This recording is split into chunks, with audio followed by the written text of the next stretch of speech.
Services shared by Stefanie Raab. She's an architect and CEO of Coopolis based in Berlin. And also during one of our previous calls, I learned that Stefanie is actually one of the initiators behind Placemaking Europe. So thanks, Stefanie, for not only speaking today, but for also being part of the wider network and reason we are all gathered as a group here today. So looking forward to hearing your insights. My name's Kristen. I run Twist Placemaking out of Amsterdam. Currently, I'm in Trenčín, Slovakia, working on a project. Trenčín's the European Capital of Culture for 2026, and there's a lot of really cool placemaking activations going on. So add it to your map if you haven't already. And I'll be your co-host today, together with Valentina and Francesca. Valentina, you want to briefly introduce the two of you? Sure, thank you, Kristen. Hello, everyone. I'm Valentina Zaro, and just after you'll see also Francesca Spigarolo from Fondazione Housing Sociale. Our work focuses on placemaking within affordable housing context, and we have been part of the place-led development group for a few years now. And during recent deep dive sessions, we have been working closely with Kristen to help with the organization and contributing with the scouting of impactful case studies and working with our speakers to find the appropriate angle to showcase their projects. Francesca? Yes, hi.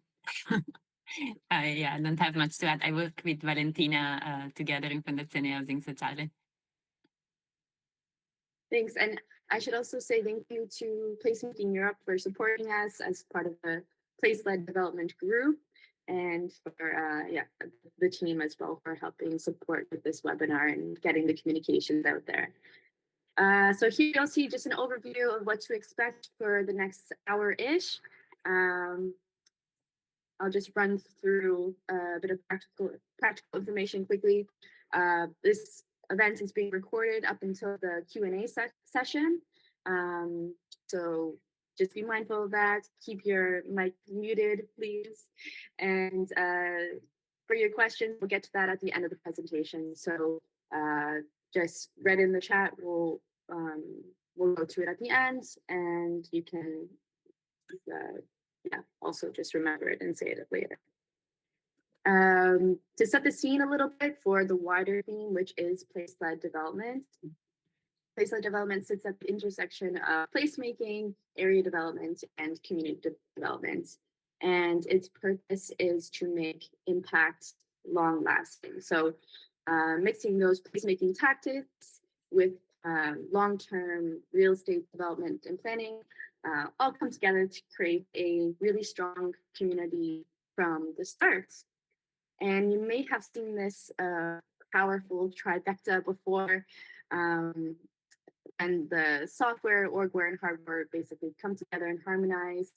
That's going to get you a really well-balanced, smooth-running, inclusive, and place-led development project. So these three are key from our experience for a successful project. This is not our first time running this deep dive series. Actually, this is lucky number 13. Where we focus on place-led development projects across Europe. So if you feel or know of a project that you think we should highlight in our next one, definitely reach out to us or just put it inside the chat here so we can dive deeper into it. And as mentioned at the beginning, this webinar is run by the Place-Led Development Working Group. We also have other projects like this brochure, which was created actually targeting real estate developers to share more about place-led development, the Ghost Institute process, terminology, and so on. And we also have a website, by the way, and that's where you can also find the recordings from all the previous sessions, as well as where this one will be. So I'm going to pass the virtual mic to Francesca to take it from here. Thank you. So welcome to you all. And for today's deep dive, we are going to explore a case that is bringing a bit of a different perspective from what we had in the previous sessions. So instead of looking at how placemaking can be embedded within the design and activation management of large-scale regeneration projects from the point of view of developers and municipalities, for this time we're switching point of view, and we're looking at how we can work on transforming existing districts by engaging with the on-the-ground realities and local challenges, and also continuously adapting a strategy to the new needs and new challenges that emerge in the local context.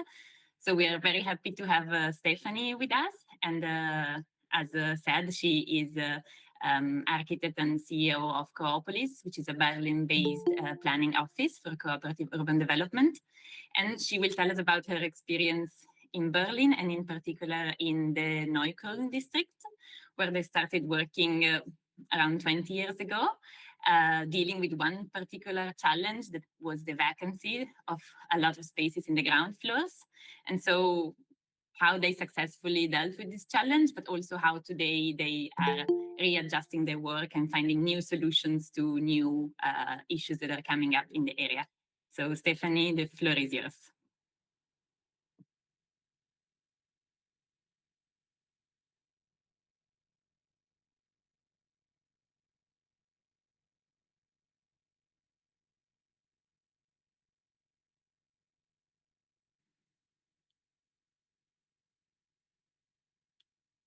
We see the presentation, but we cannot hear you at the moment.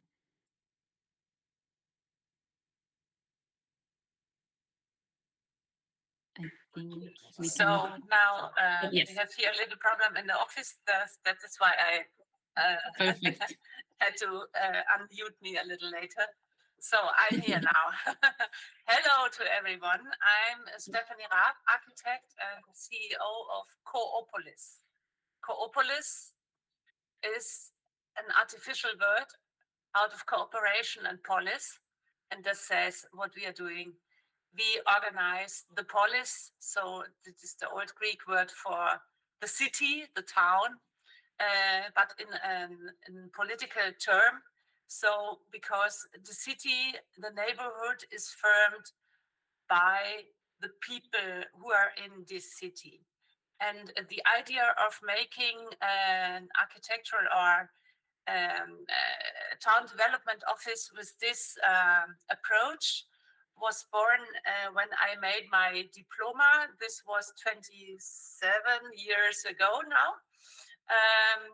Because then in the east of Germany, many cities fell empty because as a follow of the reunification of East and West Germany, in the eastern cities of Germany, many people went to the western cities of Germany because there was much more work.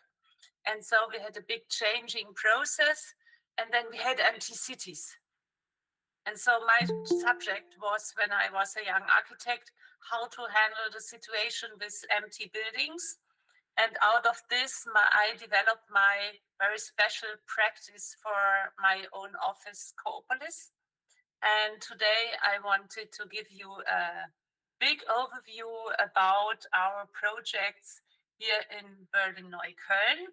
And I will start with introduce you to this area, Neukölln. This is the site. So we are in Berlin. So on the, yes, you can see the hand, yes? This is Berlin. And this orange dots, this is the former wall, the Berlin Wall. And Berlin-Neukölln, this little rectangle here, this is where this story happens. So it's very near the former wall. Here you can see the wall a little bigger. And so it was a very special situation in the beginning of the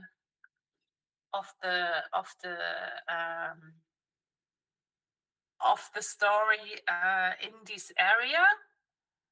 because since 1990 in this area you had accelerated economic structural change, because before the reunification there was much subventions invested into West Berlin, because otherwise West Berlin couldn't survive, surrounded by the part of the Communist Republic of Germany, the German Democratic Republic. And so all these industrial subventions, they were taken away after the change of the systems. And so there was a big deindustrialization process. And the retail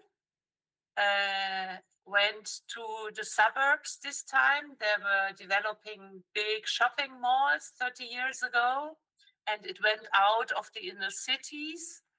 And in this time also, there was a big demographic structural change and segregational processes, because the wall was taken away. The people could move to the former East Germany, to the countryside around Berlin. They didn't have to be so dense in the inner cities. And what was staying in the inner cities were the more poor people.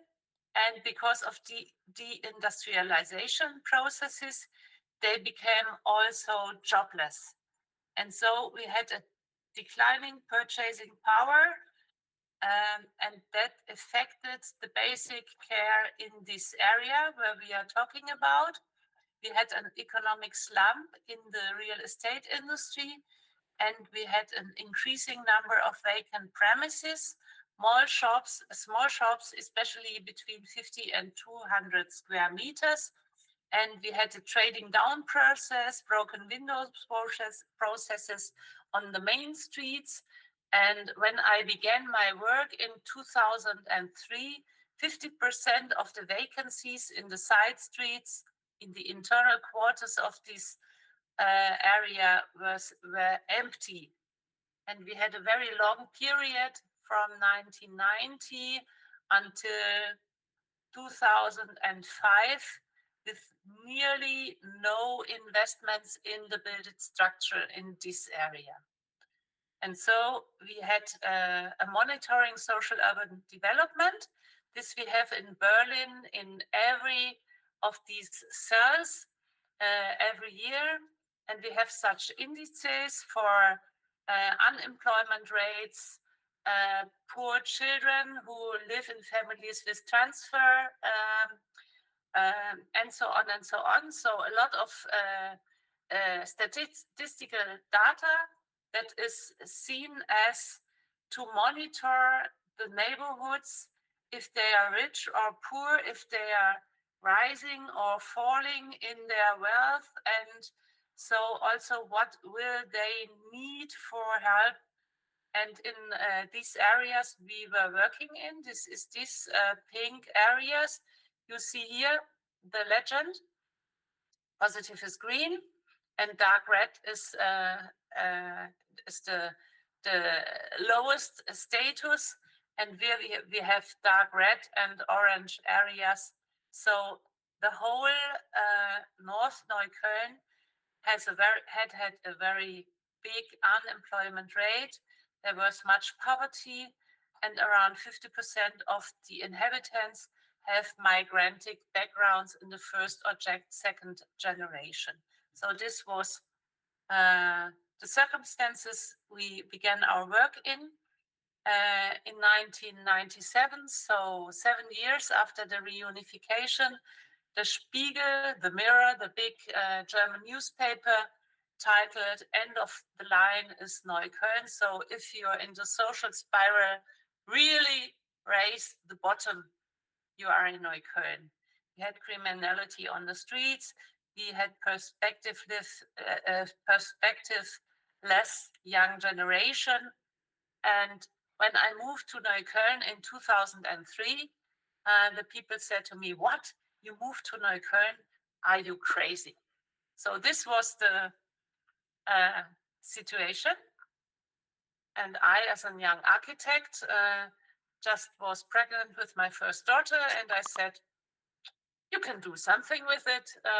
There will be a possibility, because I said these commercial vacancies that are empty are a resource for a regeneration process. And the aim was to develop a sustainable culture for the use of space. And I said unused space and premises cost money.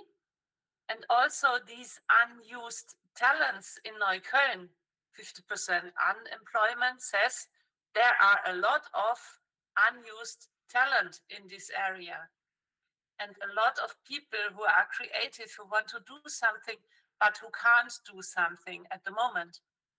And so we founded this agency for temporary use and organized some public money and started our work through a close cooperation with the local property owners.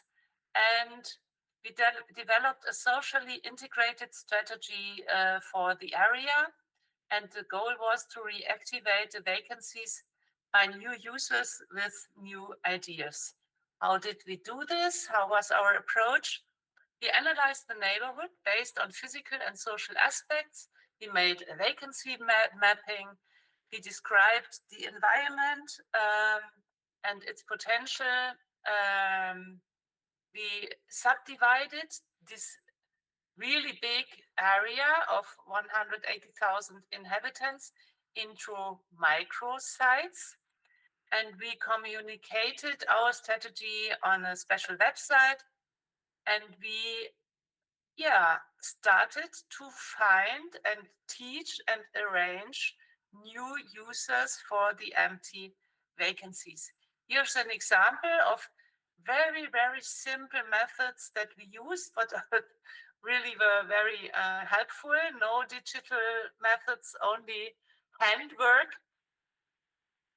This is how we mapped the area with stitching needles. The red ones, every red dot is an empty vacancy.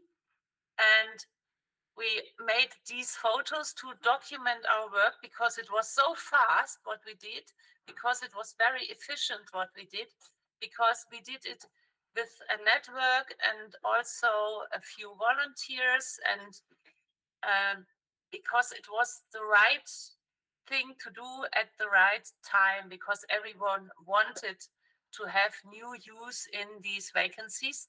So this was in June 2005, and 6 months later, the yellow ones we are in contact with the owners, and the green ones we were successful in finding new uses, and the blue ones, this is very interesting, was we called the owners, we offered them help by finding new uses, and then they took their legs in their hands and ran and found by themselves new uses.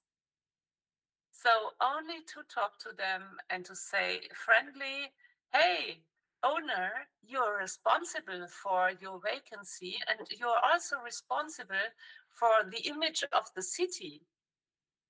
And it is your responsibility to find a new use, has also changed something in the mindset of the owners, because they knew now they are part of a top-down strategy, and every vacancy will be called and will be helped by finding a new use. And then they were activated, and they found also by themselves new uses. So our work was always only to kick them a little, and nearly the half of them then was activated and started to find new uses by themselves. We convinced the property owners in the neighborhood, also in the district, And also at national level, with that, what we were doing there, we started to educate them. I say this in this because we teach them what they really didn't know, that there was a very special economic and social situation in this neighborhood. So at the beginning, they were angry, they were frustrated. Yeah, we can't earn money with our empty vacancies in the ground floor. And then we explained them the change in the retail, so that the retail now goes more into big centers and doesn't need these little vacancies of 50 to 200 square meters. We also teach them about a new realistic approach for rental income. And this had declined from to 25% of their expectations. But then we also explained them who could potentially be the new users or sectors or markets for their vacancies. We started really to explain these. You see them here in the ground picture. They are all elderly people, 20 years ago. Today, they all have white hair. And we teach them, how can you earn money with making websites? For them, it was really abstract when a creative proposed them, well, I will make my little website business there in your vacancy. And they didn't trust that these people could earn so much money that they will once earn enough to become a renter for them. And we also teach them that we have in the German constitution, the paragraph 14, property entails obligations. Its use should also serve the public good. So we said them, dear owners, you're also responsible for owning a house, means also you're also co-responsible for the public space around this house. And if you have an empty shop in the ground floor, it is also negative for the image of the city around your space. And it also falls on your own feet, but then also the people who want to rent a dwelling in your house, they don't like it so much. And they got it and they said, okay, you're right, let's cooperate. And a few of these owners, they were then really inflamed. And they said, we want to become the good owners. Teach us how to become the good owners. And these good owners, they have then unified and they made an association. Was heißt Stiftung nochmal? Foundation, yes. They made a foundation, and today there are 10 houses in this area that are in a foundation, and they said, we don't want to rise the rents very much, and so on and so on and so on. Normal gentrification has also happened there also in the meantime, but there are also a few ones who really got radical or got radicalized, something like that. Yeah, this was how we communicated in that times. Websites were much more with text because pictures were, you waited very long to load up a picture. And then we addressed local initiatives and startups, and we advertised the interested parties. We made open door events and explained them the expectations and requirements and possibilities. If you want to rent one of these empty shops, you must fulfill this and that and that and that. And we helped them to write the user concepts, and we helped them also with first business plans, calculations, and so on and so on and so on. And then the big event, every Friday, we organized moderated property inspections within the project area, so that we had, I will show it there. So we had one micro dot. It was a crossing of 2 streets. And then on one Friday, we visited 10 of these empty shops with 20 or 30 interested parties. And it was really a happening. And then we said to the people, you are no concurrents, you are potential cooperation partners. Probably one will make websites, the other one is a photographer, and the third one is a sound designer. Think about cooperation. Think about probably you will use a vacancy with you 3 together, because then you can also make bigger jobs and make websites with film and sound or things like that. And so many people got to know at these happenings, and they made then a concept for one of these empty shops together with more than one party.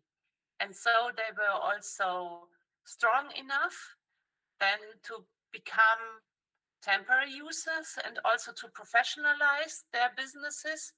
And until today, many of these people are there as normal new inhabitants and also as normal new offers for the neighborhoods in this area.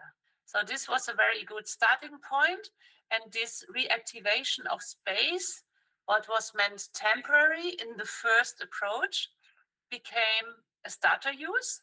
So the phase of the temporary use serves as test run for a business idea and a location, or it was an interim use until a fixed tenant was found, or an event use for a special event. And about 90% of the entrepreneurs wanted to stay at the site after this first phase of temporary use. And until today, we are in contact with many of these people who came there by our work in the last 20 years. Because we started then also to network between the stakeholders in the neighborhood.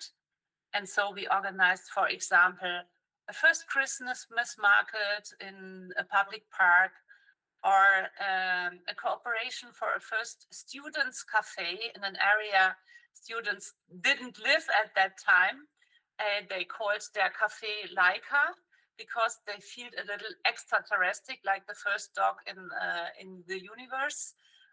When they came to Neukölln, today Neukölln is one of the most asked areas by students. And 8 years later, 5 years later, in March 2008, our city magazine titled Neukölln Rocked, Neukölln Rocks. And this was really like, yes, we did it. So Neukölln was away from this image 10 years before, end of the line, Neukölln. And this was really on the base of our work. And so we really feel the success. This was March 2008. And then came the financial crisis in autumn 2008, the big crash. And in this big crash,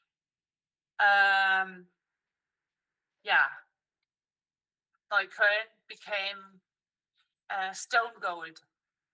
And global investors from all over the world invested in this area.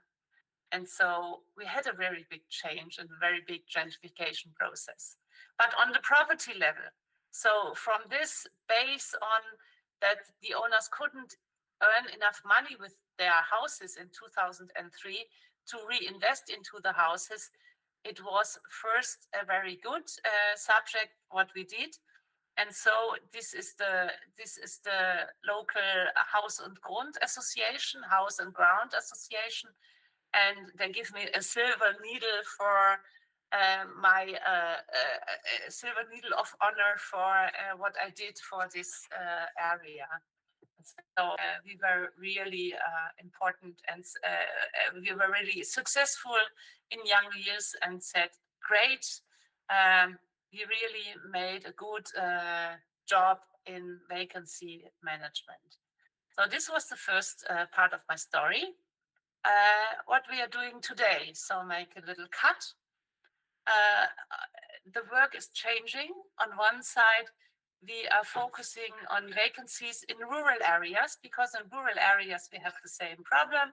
You have areas that are growing, these are the orange and green ones, and areas that are shrinking, that are the blue ones. And in these areas that are shrinking, there are a lot of different vacancies like farms and agricultural buildings, sales rooms and shops, further properties, further hotels and hostels. This is a hospital, an old hospital, residential buildings, and also industrial areas that become empty. And these vacancies, they need new uses, and we try to find them with all sorts of cooperations in these rural regions, like the Fichtelgebirge, this is in Bavaria, and with similar methods, we make there also vacancy management. This is an old industrial building, Schallzentrale in Bad Berneck in Bavaria. No, this was too fast. And as you see, these methods also function in the countryside. And then we found out, it's not only a German problem, it's worldwide. Because shrinking processes in rural areas is also in other societies, not only in the German society. It's worldwide a problem. And so we made one of these projects in Lübz. Lübz is in the north of Germany, former East Germany, a town of 6,000 inhabitants with more than 40 vacancies. These are the empty spaces in Lübz. And there we developed,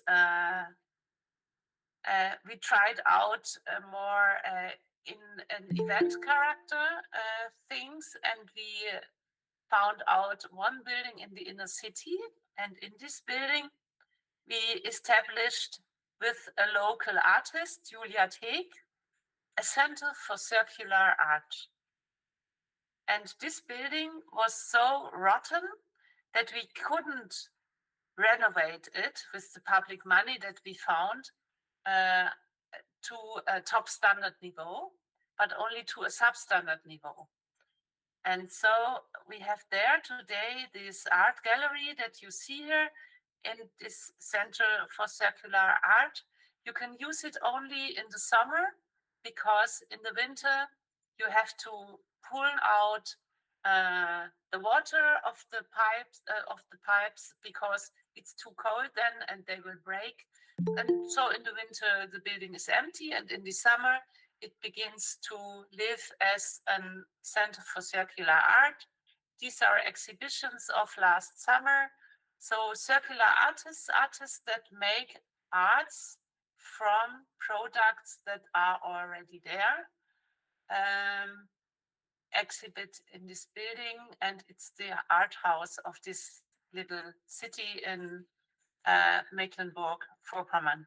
And this building and this idea was exhibited on the expo in Osaka in Japan last year. So we were invited with this approach about this idea of circularity as an example. How can you make sustainable town and neighborhood development in Germany at the World Exhibition Expo in Osaka in 2025? And we had the honor to present it there. And now we were in Japan last, and we organized an international exchange about these vacancy management and approaches. And the insights were demographic change and rural depopulation is a global challenge. And overcoming this challenge is essential there are good and creative approaches to attracting people to rural life. So LIPS was presented in Japan, and also our Japanese friends presented their strategies. And it was really nice how we found out that these global problems can have so many creative approaches, and it was really nice. And the second thing, what we are doing in Neukölln today is focusing these cities under pressure with creative strategies. Once we have set up the temporary use, but now the city is in need of space strategies. But today, you all know it from all metropoles all over the world, they are seen as Betongold. How do you say this in English? So houses were seen as object for invest money. And yeah, and then we made a little comic out of that. Here is the Neukölln Island, and the sharks say, yes, it's very tasty and easy to digest. And there comes Sharko Zalando, and there comes Sharky Google, and there comes all these sharks from all over the world and wanted to have a bite of this culturally very attractive area. And what can we do then? So on one hand, we can go with the creators a little outside of these areas to find new co-working, co-creation or co-living spaces. Or we can make hotbeds that are particularly protected for a while from too high rents. We can also relocate creative work in the surrounded region, like we do on the countryside projects. And we can support and empower the inner city inhabitants in Neukölln. And we do this by creative support. These are projects where we promote support for creatives and self-employed in Neukölln and countrywide. You find infos about this on creative-support.info. And we do it by the Kiezakademie Neukölln. This promotes social inclusion and community development in Neukölln.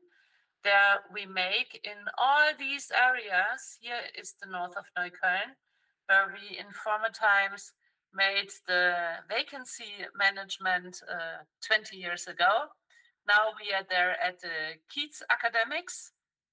Kiez is neighborhood, so we are the Neighborhood Academy, and this is my team. And with all these people, we offer empowerment for employment and finding jobs. We provide coachings, trainings, and guidance for jobs and self-employment. And we empower the individuals to build confidence through workshops. Here you can see a workshop with especially women from socially very low status areas. And we ask them first, what do they have for experiences? Only out of their phase of motherhood, they have so many competences, but they don't believe that it will help them to find a job. And we empower them, and we have really good success in this work, and can really get them into jobs and to be part of this new Neukölln, and also to participate on the new wealth of this area. Yeah, that's it.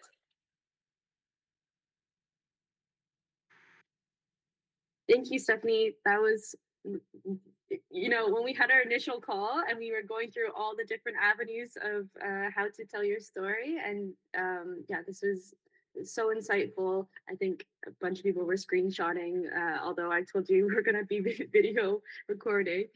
We're going to move directly into the Q&A session right now.